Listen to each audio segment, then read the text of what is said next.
இயற்கை என்னை கொடுத்த சுகம் கொஞ்ச காலந்தான், இன்னும் கொஞ்ச காலந்தான். மரங்களிலே இலை இருப்பதும் கொஞ்ச காலந்தான், இன்னும் கொஞ்ச காலந்தான். இயற்கை என்னை கொடுத்த சுகம் கொஞ்ச காலந்தான், இன்னும் கொஞ்ச காலந்தான். மரங்களிலே இலை இருப்பது கொஞ்ச காலந்தான், இன்னும் கொஞ்ச காலந்தான்.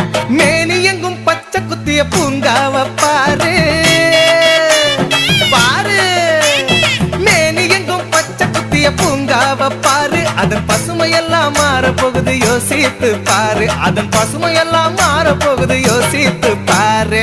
பாரு பாரு பாரு பாரு பாரு பாரு, நல்லா யோசித்து பாரு. இயற்கை என்னை கொடுத்த சுகம் கொஞ்ச காலந்தான், இன்னும் கொஞ்ச காலந்தான். மரங்களிலே இலை இருப்பது கொஞ்ச காலந்தான், இன்னும் கொஞ்ச காலந்தான்.